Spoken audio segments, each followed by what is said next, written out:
Awesome. All right. Well, I am joined today by a very good friend and client of mine, Zach Steinberger. Zach, thank you so much for being here today. Mark, thanks for having me. Excited to be here. Absolutely. So, to kick things off, just please give us an idea. Where are you located? I am located in the St. Pete area of Tampa Bay. I've been here for most of my life and I've been doing real estate now for about 10 years. Solo agent, running and gunning up and down the St. Pete streets. All right, that sounds good. Well, let's dig into all that a little bit more and kind of break it up. So, you're in Tampa St. Pete, but where are you from originally? I was born and raised in Southern California, kind of all over Orange County, and then came out to the IMG Academy, which is Bradenton, just south of St. Pete, for high school. Got recruited to go play there. Then went to go play soccer in Europe for a bit. Came back, played college soccer. Got drafted to the Houston Dynamo, bounced around Major League Soccer, minor league, kind of second division soccer for a while, and then transitioned into real estate full time. So, soccer was the main thing before. Oh yeah, Okay. So, because you threw out a lot of terms there, you were a professional soccer player. yeah. Professional soccer player in England, Slovakia, Germany, and then the States. And then how was life growing up? Just outside of, all the sports and everything else. Sounds like you were in California, then came over to Florida, but how was just life growing up? It was a lot of fun. I had a great childhood. I played soccer all day, every day. It was amazing. My parents flipped houses when I was a kid, so I learned how to frame in a sunroom and hang drywall. Before you know, I was even in middle school, I think. So that was really fun. I kind of grew up in the business. I like to say it's in the blood. So yeah, it was incredible. Grew up with two younger sisters, so I got to be the protective older brother every once in a while. And moved around a lot, Mm. which was fun, and crazy. But looking back on it now, incredible experiences. And in terms of getting into real estate, how did you make the pivot from professional soccer player to real estate? Yeah, so I got drafted to the Houston Dynamo, which is a major league soccer team, and most of the guys who are in the professional soccer world, you're kind of done by noon, right? The whole idea is like get in, train hard, get home, rest. And so most guys would nap, play video games, whatever. I just was never wired like that. I've got to be on the go. I've got to be doing things. So I got my real estate license, and then subsequently got loaned out and traded, and so never really got to practice as much as I would have liked to, but loved the idea of doing real estate on the side while playing soccer. And I always had the vision to do real estate full time because I just had a passion for it growing up. And then, came to Tampa St. Pete and to finish my career out with the Rowdies, which is the professional soccer team here in St. Pete, and really started to, aggressively build my real estate career while playing. And then that made a very seamless transition into real estate here in the greater Tampa Bay area once I was done playing. That's a that's an exciting story. And before we dig more into the business, what's life like now? Personal life. Yeah, so I got married last year. We just had our first baby.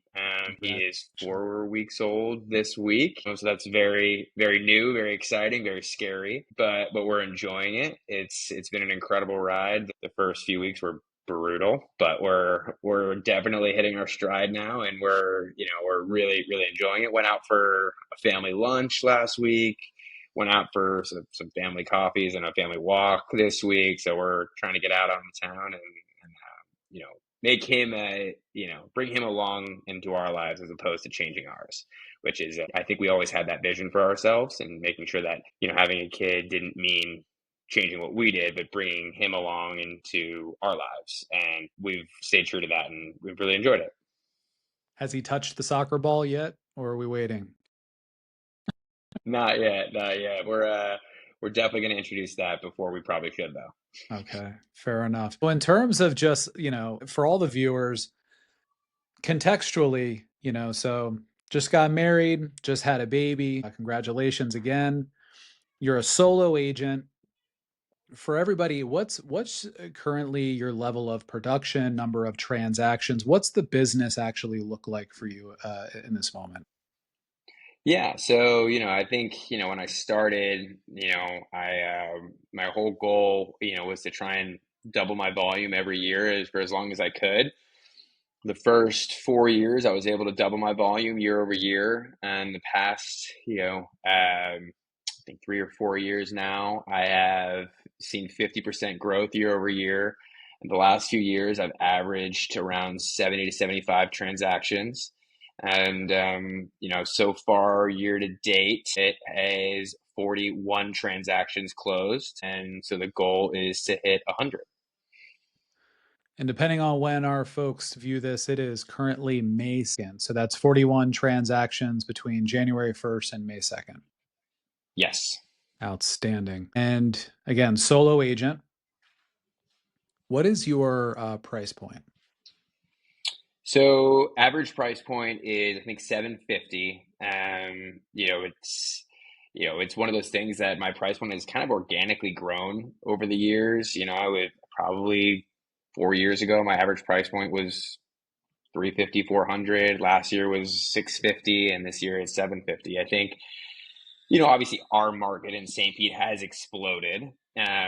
So very naturally, obviously, everyone's average price point is going to be higher than it was the year before. But, I think with that being said, I've also made a very intentional part of my business to surround myself with higher net worth people and look at higher net worth price points, and to make sure when I get those listings in those areas and I make connections with those people, that I'm making sure I'm much more intentional about involving myself in those neighborhoods and with those types of people.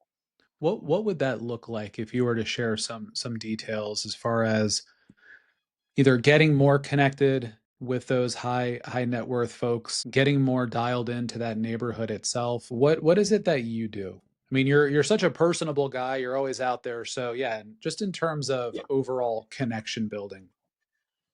Yeah, I think it's all about, it's so cliche, right? It's all about relationships, but like you can be very intentional with the relationships you develop, right? There are some people, and and in this business you have to be very calculated with where you're spending your time, right? So when I have a connection with someone, even if it's a buyer walks into an open house, or you have a mutual friend who is out at the brewery one night, and you're just having a casual drink, or it's any small thing where it's like that that person is going to add value to your life and your business. It's an intentional thought to make sure to follow up with them, to stay in front of them, add value to them any way that you can, not for the immediate gratification or sale, but for the relationship that it can potentially bring, whether they're going to buy or sell, or they're going to know someone who's going to buy or sell, and making sure that those are the type of people that you're focusing your time on. And I've been very intentional with, kind of who I spend my time with, and what I sink my energy into. And that was not something I was very good at in the beginning of my career. In the beginning of my career, it was, I didn't matter if you were going to go look at a mobile home in Citrus County. I was driving 2 hours to go show you that mobile home. I did not care. And I did. I sold some mobile homes my first couple of years, and I drive 2 hours to sell an $80,000 mobile home. And obviously, now I am at a point in my business where I can and, must choose my clients much more carefully. So when you talk about that relationship building for, yeah, I mean, it might be cliche, but at the same time, that's what this is. And, for me, it's coming from a place of service.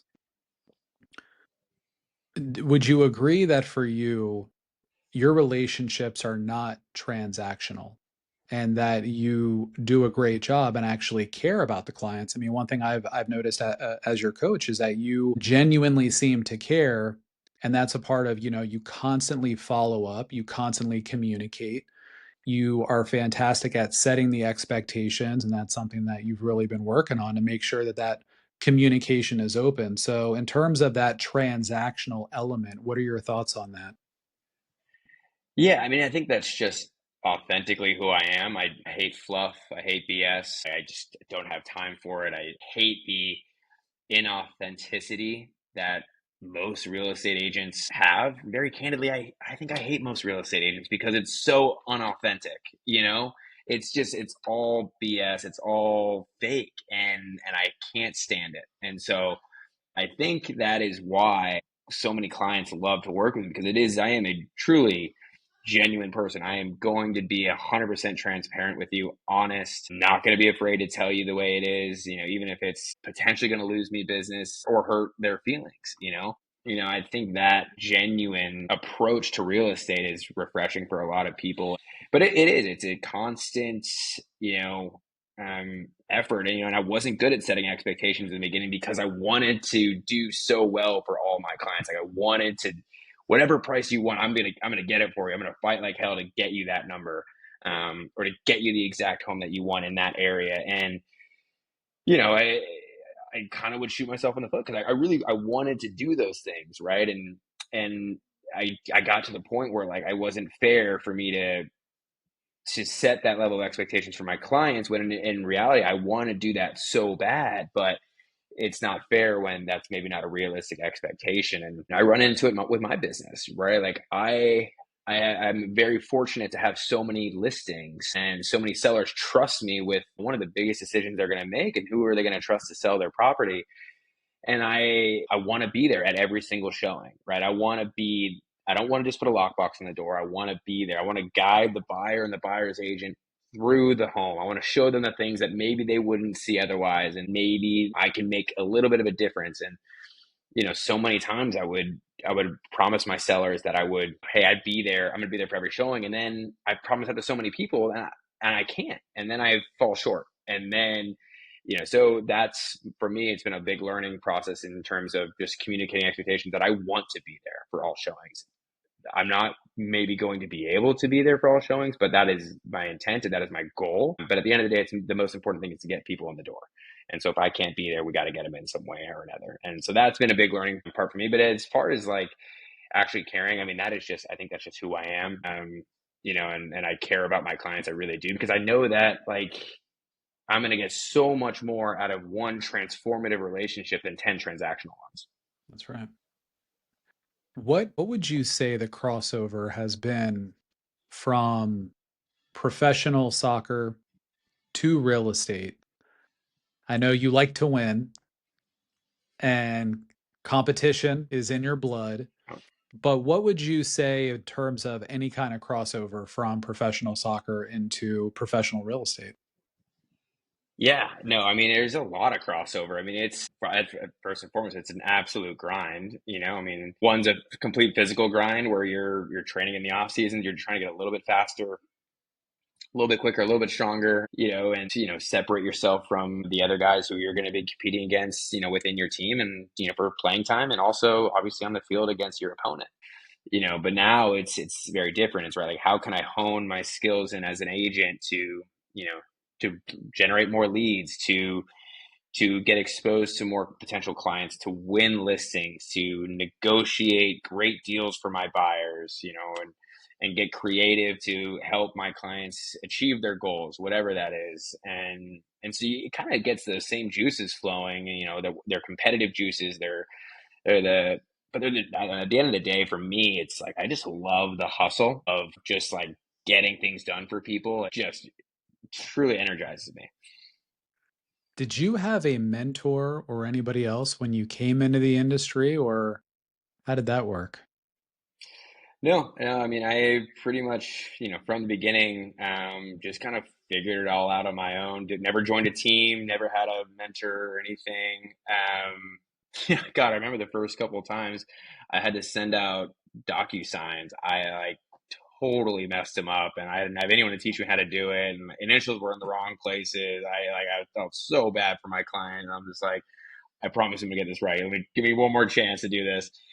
No, I fell on my face. I literally fell on my face every step of the way. And, that was not the right call. I should have had a mentor. I should have joined a team. I definitely crutched myself by trying to do it all myself. But that was, one of my many downfalls of, my character is that I just am very determined to a fault a lot of the times, and need to learn how to delegate better and not always fall under the spell of, if you want something done right, do it yourself, because it has been the biggest thing holding me back to really scaling my business to where I want it to be. You know, something that I've noticed in all my years of sales and managing and brokerage leadership and coaching, I always talk about some agents are coachable, many are not. And, what's been really helpful is your ability to acknowledge things that you could have done better, should be doing better. So, for instance, when we're talking about the level of transactions that you've been doing, let's talk a little bit more about scaling and kind of where things are at right now. Because as you said, running and gunning, first it was double in business, then 50%. So then you get to a point where you're doing around, 60, $70 million a year in production by yourself.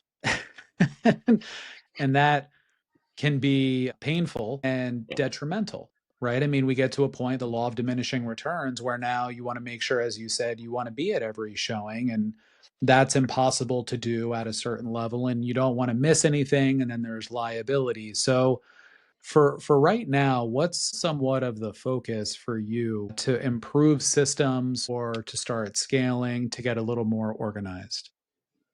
Yeah, I think the biggest thing for me is having someone for the back end, the admin stuff that I have been doing, this entire time, which is, the listing input, the listing agreement preparation, paperwork, the addendums, the coordination of inspections and title, and the marketing material generation, the pamphlets, the mailers, like all of the back office stuff that I still do. Those are all things that I should not be doing. These are all things that I can train someone to do, and then I can get back those 5 to 10 hours a week and put it into things that are going to actually generate more business. When getting in front of clients, having another client appreciation, having a lunch with a client, taking a client out for golf, and actually spending more time generating and fostering and harboring those really important relationships that I spend a lot of time cultivating,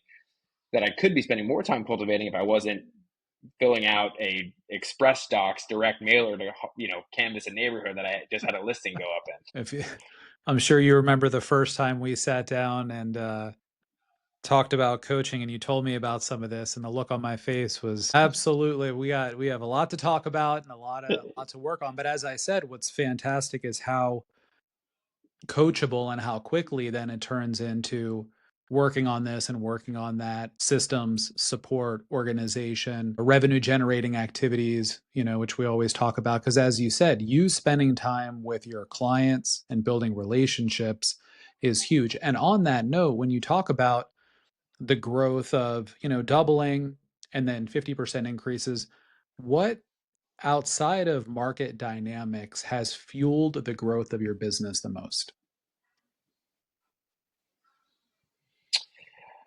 I think for me, it's just been, I mean, not to again fall back on the cliche, but it's just like I've been very intentional about my processes, and keeping the relationships that I built, and making sure that if we've done a deal together, it's not just hey, here's a bottle of champagne at the closing table, and let me know if you need me in the future. It's like, no, I'm following up, even then when the sale's done. I'm finding ways to add value to you. I'm reminding you about homestead. I'm reminding you about insurance adjustments, sending you vendors if you need them every once in a while. Stop every anniversary, hey, you bought your home a year ago. Congratulations. Like, send them some flowers, or, any little thing and then twice a year I have client appreciation nights. Bring out your family, bring out, your friends and neighbors, come have a fun night with at the brewery, at the Rowdies game. So it's all about, I think for me, is like I'm trying to create this sphere and grow this sphere so organically that it's not just some pushy real estate agent who's like a used car salesman saying, "Hey, let me show you what your home's worth," or let me send you a CMA. It's like that's the most bland, cold, unorganic, transactional way to try and create a relationship. I try and make real estate like a byproduct of what I'm talking about, right? It's like, I want to actually help you in what you're doing and what you need and can create a genuine relationship. And then I have found that the real estate just comes along with it. Yeah. And you're big on follow-up, right? I Yeah. mean, that's one of the things I always talk about, this fatal flaw. And here's a fatal flaw for real estate professionals. You spend months and months and months with a client and you build a personal relationship and you're looking at properties together, going through forms and disclosures and inspections where you're listing the home. So you're doing all this together and you build a really strong relationship. And then the deal finally closes and they don't hear from you again. And then all of a sudden for them, they might think to themselves, wow, this individual was only around to close a deal and get paid. And maybe they Hmm. wanted a friendship and it didn't need to be a best friendship, but they wanted to maybe still stay in touch and get coffee or lunch or dinner or go play golf or hang out because you built a relationship with authenticity. And so, Right. so many real estate agents wonder, why do I not get repeat business? And it's because you spend all this time with somebody, build a relationship, get paid, vanish, send a newsletter, send marketing, maybe drop off a pie, invite them to an event once a year. Why would they continue to use you? And how would that feel for any of us? So, in terms of follow up, and you've talked about the CRM before, but what for you specifically do you do for follow up, or is it just maintain these authentic relationships? No, I think it's about staying organized, in my follow up, right? It's, as soon as there's an introduction, I'm adding you into the CRM and I'm putting you on an action plan, depending on how the initial conversation went. If it's like, hey, I'm moving to St. Pete tomorrow, I'm putting you in a daily follow up cadence, or I'm touching base with you once a day or every other day. If it's something where it's like, hey, I'm thinking about maybe selling, we're out of town for the next few months, but when we get back, let's meet. Then it's like, maybe a bi-weekly follow-up until that date. And so I've got all of these action plans that as soon as I go into the CRM and I input you in, it's not just putting your contact info in, it's putting your contact info in and then adding an action plan to your name. So that way is it a daily, a weekly, a bi-weekly, a monthly, quarterly, annual. I have all of those action plans in my CRM. I've got way too many people on action plans. I probably got over 4,000 people on action plans. And I have, my wife laughs at me all the time, because I'm like, I gotta get my 50 follow-ups today. She's like, that's just so unrealistic. But it's like, that's that's what it takes, and you got to stay in front of people. And I will sit down and I will hit 50 people. And each one is like a very like specific outreach. It's like whatever we last talked about or whatever, connection we have. It's like a very like, it could be a quick text message, could be an email, could be a call, could be a social media post, anything to just kind of like stay in touch, invitation, or let's just go grab a coffee, let's grab a beer, let's have lunch, anything that I can think of to just keep the relationship and not be the real estate agent who's like, I got his check and he's gone. Do you take notes to remember so much as somebody who's talking to so many people all the time?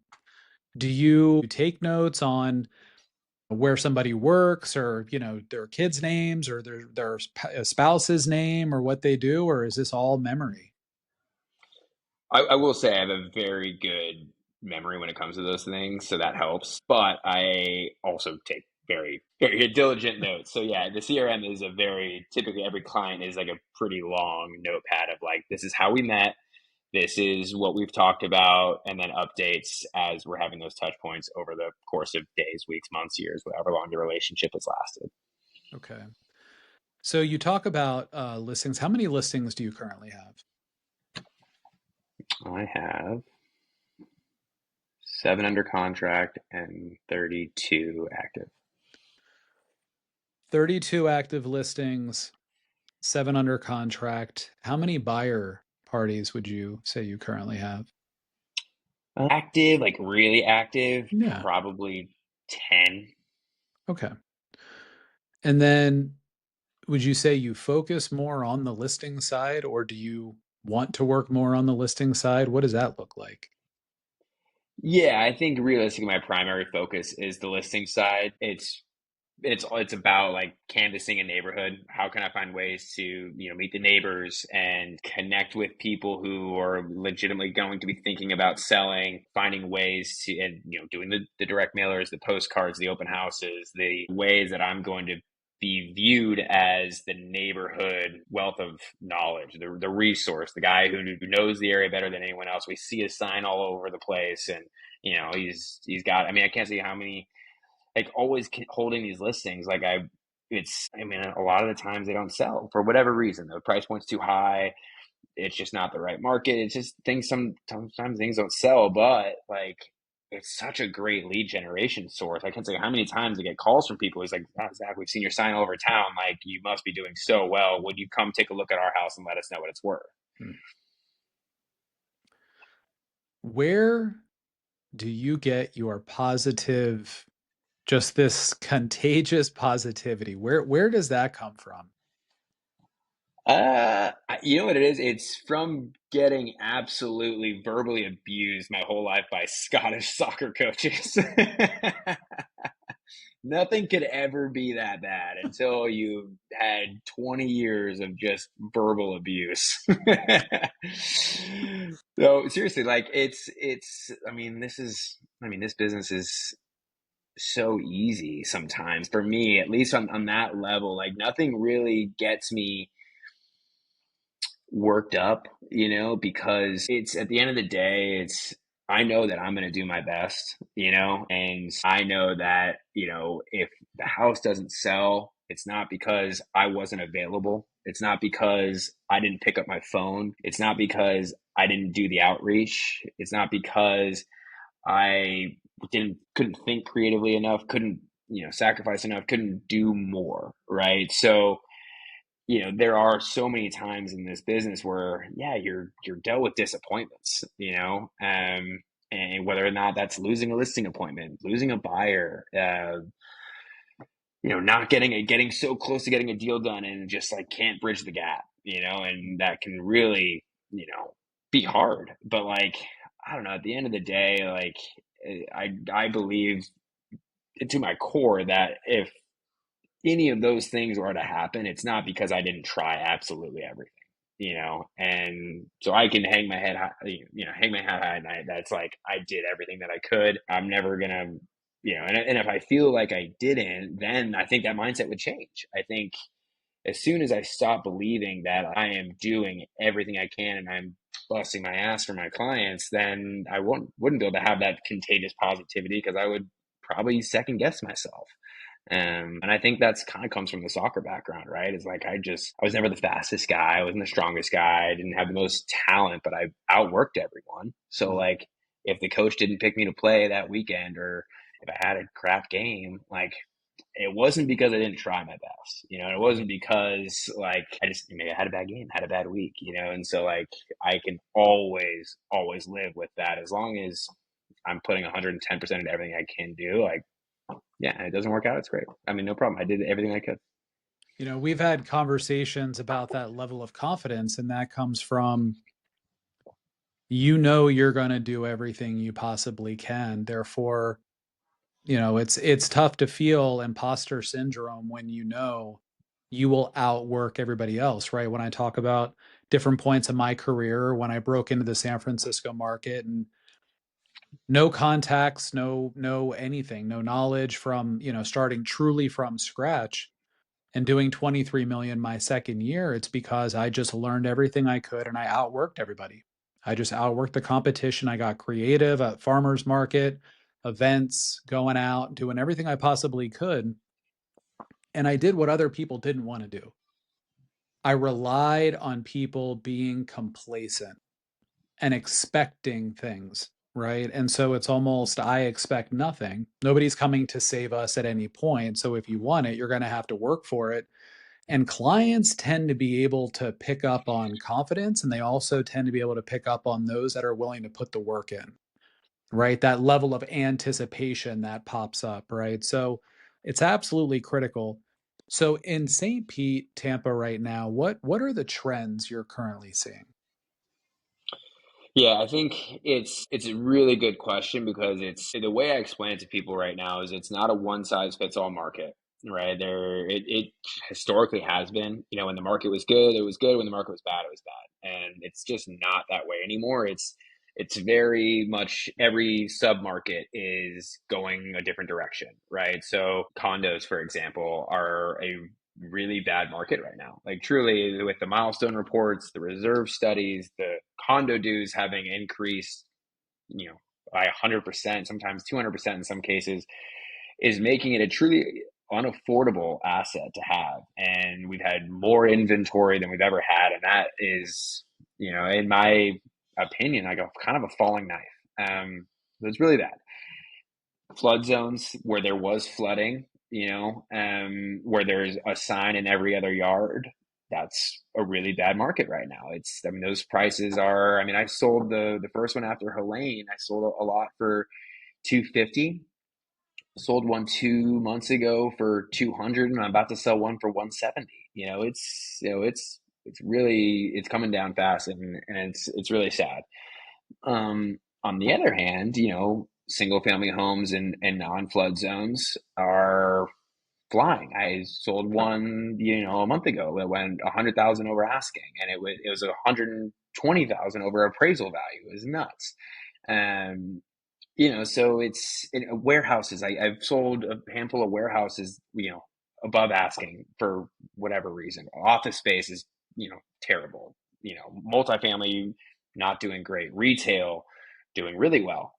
So it's just like it's just this mixed bag of like the way the market is going. So if it's hard to say, there's one trend. I mean, obviously you look at the national media and they're gonna take it in at face value, and they're gonna say, "Look at all these listings in Tampa, St. Pete. It's the worst market it's ever been." It's like, well, hold on. Let's look at it in a vacuum, right? Let's take out the condos. Let's take out the flood zones. Let's look at it and take out the loss leaders, and let's see what the market is actually doing once we take those out, and it's actually really strong. But that doesn't it you're not going to click on that, so that's why, when people send me these articles like, oh my god, like this market is so bad, our values going down 30, 40, 50%. It's like, no, you're in historic Kenwood. You're in 40 feet above elevation on a brick pavered street, 2 blocks from all the bars and restaurants that you could ever want to go to. Your value has actually gone up quite a bit. And that's what our super hyper local market is doing, regardless, irrespective of what is going on, what national media is saying. That all being said, what are some of the biggest challenges that you're navigating right now in your own business? And whether it's business, mindset, the local market dynamics, some of the changes. Yeah, I think for me, I'm at the point in my career now where, I'm kind of hitting that ceiling, right? And the ceiling is my time, right? There's only so much time in the day, and I can only service so many clients and keep my same level of service, that being present at every showing, being present at every inspection, being present at every final walkthrough and closing, being able to hop on my weekly status calls with all of my buyers and sellers, so, and on top of that, doing all of the actual marketing that I need to do for all of my listings, and all of the outreach that I need to do for all of my, my buyers who are looking for off market opportunities, for example. So much of my day to day is doing all of those things. And so for me, the hardest part of my business that I'm running into right now is, how do I keep that same level of service and still scale the business? And the way that we're going to do that is delegating the things that I don't need to be doing, so that way I can spend more time focusing on being in front of my clients. And that way the business can still grow. The business service level doesn't change, but I can still continue to grow the sphere, continue to grow the amount of listings, the volume, the amount of buyers, and not drop my level of service because I'm doing things that I probably shouldn't be doing, like hanging a lockbox on a door or putting my sign up on a post or running to the office and printing 20 marketing packets or going to the fast sign store to pick up booklets for my newest listing. Like those are things that I need to be outsourcing and delegating, so that way all of those 20-30 minute timestamps are back in my pocket to spend with clients. So that being said, what's the long-term vision for your business? Total world domination. No, I mean, I don't know. It's a good question. I think I love what I do. I really do. I love working for myself. I love, you know, the I mean, not all clients are great, but regardless, I could have the world's worst client and it would still be a 10 times better day than doing anything else. Um, I think I'd love to grow this thing as much as it can grow. I mean, seriously, I'm not setting any expectations or any goals in perpetuity. There's no goal to make a billion in sales or anything like that. I want to grow this as large and as successful as humanly possible. Whatever that looks like, that is what I want to do. So we've been coaching together now, and how do you feel coaching has helped your business or mindset or systems? What value do you find from coaching? I think the biggest thing for me is just checking in, like on the business. Like you don't ever check in on the business, if you don't have a coach to actually sit down and talk about with. Like it's so easy to get stuck in the weeds, and then 4 years go by, and you're doing the exact same thing that you were doing 4 years ago, and it's like you didn't grow. You just stayed with the status quo because you never checked in with yourself, and especially as a solo agent, like I don't have any team members. Like I think as a team member, maybe it's a bit easier because you can check in with your team members every once in a while. You're checking in on the business, but as a solo agent, like unless you are, I mean, I didn't check in on my business for 4 years, and until we started working together, and it's like, holy shit. Like I run my business like a kid runs a lemonade stand, and I never thought about it because I was just like, I'm gonna run and gun. I'm gonna do that. I'm gonna do this. We'll just lay my head in the pillow at night, and I'll crash, and we'll run it back the next day, and I wake up 4 years later, and I've got worked my ass off, but I didn't actually grow the business. The volume grew, the sales grew, but like the business itself didn't actually get better, more efficient, which is, I mean, it's again a cliche, right? Work smart, not hard. I didn't do that because I never checked in with myself because I never had a coach, checking me saying, "Hey, you're running your business like an idiot," Well, which I was. as I said, that first conversation, as I'm hearing running and gunning as a solo agent, 70 transactions, zero assistance, not tracking anything, not treating it like a business. I had to take a very deep breath. However, and I keep talking about being coachable. And, recently I was thinking about it's so unfortunate how many real estate professionals I've seen over the years are looking for a shortcut, and a shortcut does not exist. And they'll spend money on the system that I'll double your income in 12 months, right? No. Or they're going to buy this thing, and maybe it's the social media. I'm going to learn how to become an influencer on social media. They'll do everything under the sun except put the work in, and to be patient and consistent and to become the very best at what they do. So, you know what the marketing is? People are sending business to them because they're the best. And they're asking around, who's the absolute best agent for me? Who's the best person? As you said, we see your signs all over. Will you come let us know what you think? Because your opinion and insight is so valuable as the expert. There's no shortcut to that. That is doing a wonderful job for a ton of people over and over and over and over and over. And then they want to help those that they care about. I was told by a broker many years ago, a broker mentor of mine, because I don't like to promote myself. And they said, every client you work with protects them from a bad situation and a bad agent and a bad outcome. And in my mind, when I turned that into, wow, being of service and helping them, it was a lot easier for me to go out and promote and start having those conversations. What do you feel like has been the biggest mindset shift or strategy that's made the biggest difference from when you first started until now? I think when I first started, I wasn't a great advocate for my time. And I would get so just caught up in the weeds with anyone who would give me the time of day. And I would spend hours, days, weeks, with clients that I knew or should have known were going to be time wasters and or looking in markets that I had no business working in. And but I took them on because I was anxious, so excited, wanted to do the business and wanted to do a great job. And it was funny, I would always talk with my lender, and he'd be calling me about deals we're doing, and he's like, where are you? I'm like, where do you think I am? I'm having lunch in my car while I'm on autopilot. And that was the day. That was literally every day. And then I realized, you look back at the week and you spent 20 hours in the car just driving around. That's just not a good use of time. And so for me, the big mindset change that I think has made the biggest difference is to be hyper local, to be very selective of the clientele that you choose to work with, and therefore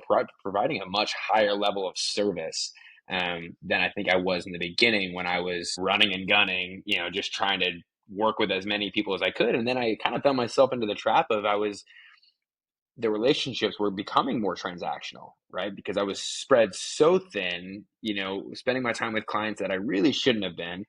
And the relationships kind of became transactional. I was losing clients actually because I wasn't able to stay in touch with them as much as I needed to. Because I was spending so much time in the car. And so I kind of got away from that and really focused on the clients and the business here. And when I started to do that, the relationship started to become very transformational, not just one deal, but, you know, multiple deals, multiple referrals. And that has really made a huge difference. ELF clients are critical.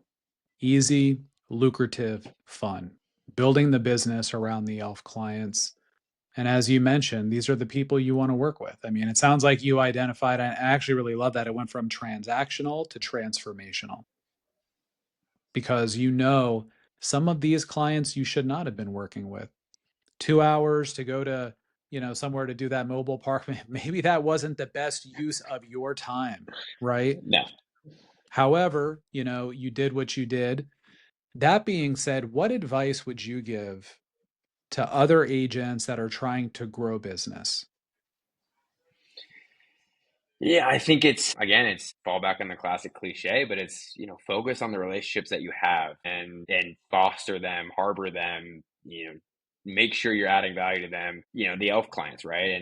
And then obviously you find more elf clients, like create more transformational relationships and less transactional. Like I personally, I don't think that the door knocking or the buying the leads, like that's such a cold way of selling. I know I hate it when I get spam calls and people knock on my door. Like honestly, like out of principle, I'm not going to give them my business because they annoyed me. So, So it's like for me, and that's just, I mean, I think a lot of agents have had success with door knocking. They've had success with buying leads. Like it works for some people. And I just think I don't know. I just don't believe in it personally because I don't think you're ever going to be able to really truly develop a real transformational relationship with someone when it starts off so cold. I find it a lot more successful when it's a friend of a friend, and we grab a beer, or someone calls me on my listing, and it's like, oh, like, hey, we had a great conversation. Let's go grab a coffee, or let me take you out to lunch. You're new to town, or it's just finding ways to make real estate secondary, right? And I think it's so easy to fall into the trap of, I'm a real estate agent, I want to sell you real estate. But in reality, you got to earn people's trust. And the best way to do that is to create a real relationship where real estate shouldn't even be part of the conversation. Because when real estate is part of the conversation, you've developed that rapport, and they're not going to go to anyone else because they know you do real estate. You're reinforcing the fact that you do real estate through social media, through, like, anytime, so you meet up or you chat, it's like, hey, how's business? Oh, it's great. Sold a house today, or, what, I've got a place under contract, actually right around the place where you're living. And then but that's secondary, it's because it's the relationship is primary, and then it should always be primary.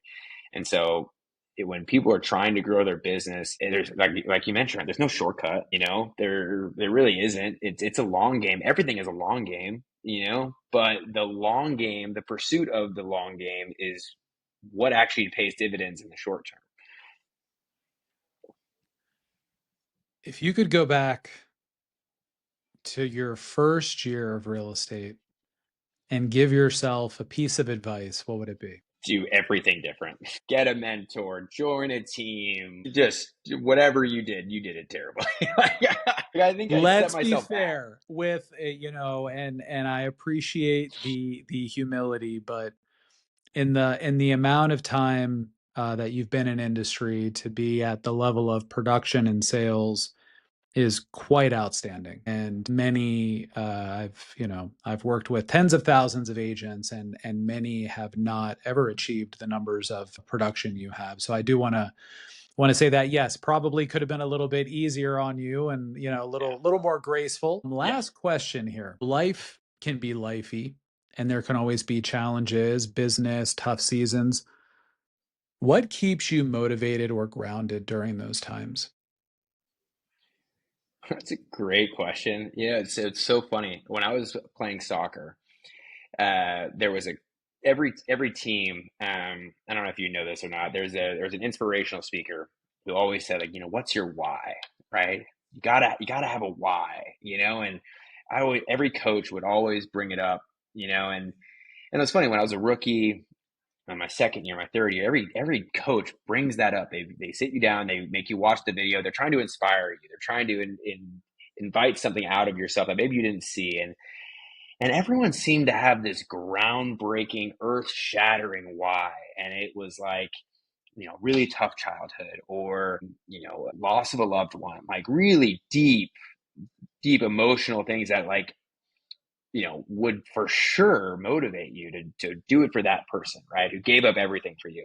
Didn't have any. I always wanted a why. Like, I wanted a deep seated. That's where it comes from. I didn't have any trauma. Like, I didn't, like, there's, like, very fortunate, but I have incredible drive.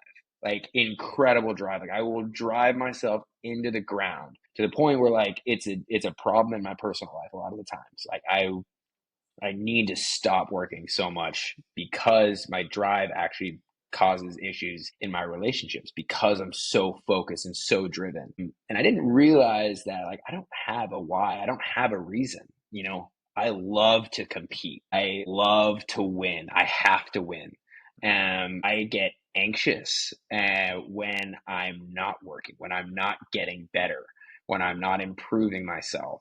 Like, that gives me anxiety. That gives me, like, I crawl out of my skin thinking I didn't get better today. And so I don't know where that comes from. I really don't. I don't know. Maybe it's my dad drilling in blue collar work ethic into me when I was a kid. I have no idea, but I have it deep into my DNA. And, so I don't know where it comes from, but it's something I, have always had. Is there anything that you do to combat that, or that is a little bit of a reprieve to ground you from that? Or is it something that you're consistently working on?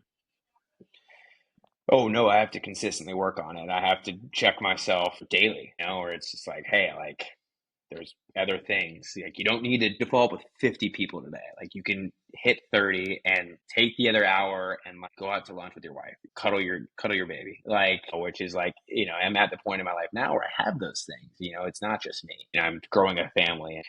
it's definitely it's these are things that I have to actively remind myself that those are the important things, right?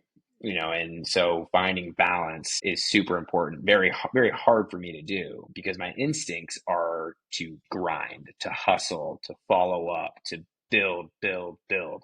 And but at the end of the day, I don't want to be 80, 90 years old looking back on my life and what the hell was I doing? Like, why did I need to make that much money? Why did I need to grow the business that much? Like, it Mm. didn't make a difference. What would have made a difference is maybe another hour, spending time with family. It's a work in progress. Yes, it is. Well, Zach, I want to say thank you so much for showing up today and sharing such incredible insight and openness with everybody. So many strategies. Looking forward to continued success. If people want to find you on social media, what is your handle on there? Yep, at Zach Steinberger, at ZachSteinberger. All right, and we'll go ahead and make sure to link that in the show notes. And until next time, thank you all so much. Thanks, guys.